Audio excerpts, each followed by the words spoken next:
आज हम लोग क्लास 9th के हिंदी का आज थर्ड लेसन है ये। और इसमें हम लोग जीवन परिचय पढ़ेंगे। एक ऐसे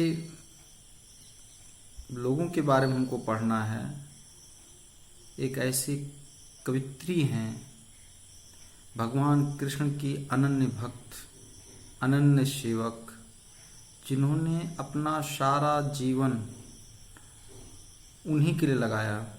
आज के समय में लोग मीरा का नाम आप लोगों ने सुना होगा।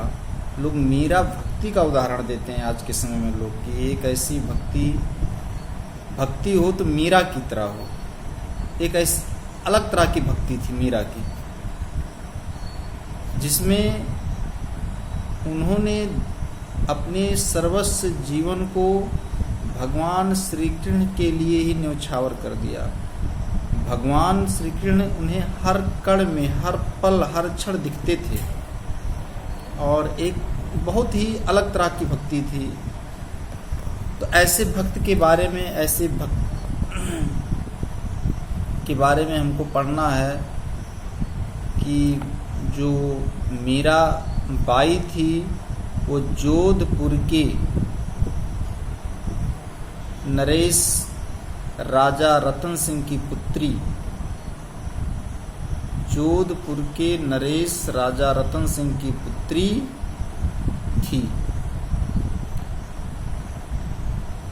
ये कृष्ण के बहुत बड़ी दीवानी थी। इनका जन्म राजस्थान के चौकड़ी नामक गांव में 1498 ईस्वी में हुआ था। जब ये पैदा हुई तो इन्हीं चाइल्डहुड, बचपन में ही इनकी माँ का डेथ हो गया, वो एक्सपायर कर गई। और इनके लालन पालन का काम, इनकी देख रेख का काम इनके जो पितामह थे राव दूदा जी, उनकी जिम्मेदारी पर हुआ। उन्होंने इनकी प्रारंभिक शिक्षा का व्यवस्था किया, प्रारंभिक शिक्षा दिलाया। जो इनके पितामह थे वो बहुत ही धार्मिक प्रवृत्ति के व्यक्ति थे, जिनका पूरा असर, पूरा प्रभाव मीराबाई पड़ा। और जब मीराबाई मात्र 8 वर्ष की थी तभी उन्होंने भगवान श्री कृष्ण को अपना पति मान लिया था। अब ये जो भक्ति भाव की चीज़ें हैं वो इनको इनके पितामह के द्वारा ही मिला, जो कि बहुत ही सज्जन, शालीन व भक्ति में लीन रहने वाले थे। उसका पूरा प्रभाव मीरा पर पड़ा और मीना भी भगवान श्री कृष्ण की भक्त हो गई।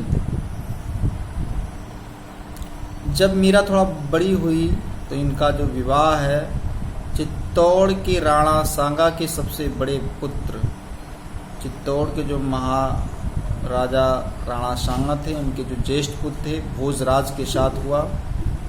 लेकिन दुर्भाग्य ऐसा रहा कि विवाह के कुछ ही समय बाद इनके पति का देहावसान हो गया और मीरा विधवा हो गई। मीरा का प्रेम कृष्ण में बहुत ही ज़्यादा था। वो कृष्ण को ही अपना पति के रूप में मानती थी। अब तो पति एक्सपायर कर गए तो मीरा ने अपना पूरा समय भगवान श्री कृष्ण की भक्ति में ही लगाना श्रेयस्कर समझा। वो अधिकतर समय साधु संतों के साथ भजन कीर्तन में लगी रहती थी, जो कि राणा को अच्छा नहीं लगता था। वो रोक टोक ज़्यादा करते थे। इससे मीरा दुखी हो गई और उन्होंने निर्णय लिया कि अब मैं इन लोगों के साथ नहीं रहूँगी। इससे दुखी होकर के मीराबाई वृंदावन चली गई और वहाँ जा कर के उन्होंने वृंदावन को एक अच्छा जगह पाया जहाँ पर भगवान श्री कृष्ण की एक अच्छे से भक्ति हो सकती थी। और उसी पर उन्होंने अपना पूरा समय खर्च किया, पूरा समय उसी पर लगाया। जब बाद में राणा को पता चला कि मीरा बहुत फेमस हो गई, उसकी कीर्ति बहुत दूर दूर तक फैल गई, उन्होंने उसे बुलाने के लिए बहुत संदेश भेजा, लेकिन मीरा वापस दोबारा नहीं आई। और लोग कहते हैं कि मीरा हरि तुम हरो जन की पीर, इस भजन को गाते हुए उन्होंने 1556 ईस्वी में द्वारिका में अपना शरीर त्यागा और अपने आप को श्री कृष्ण में विलीन कर दी। तो ये था मीराबाई का जीवन परिचय। इनकी साहित्यिक सेवाएं, रचनाएं, भाषा शैली के बारे में हम लोग अगले वीडियोस में पढ़ेंगे।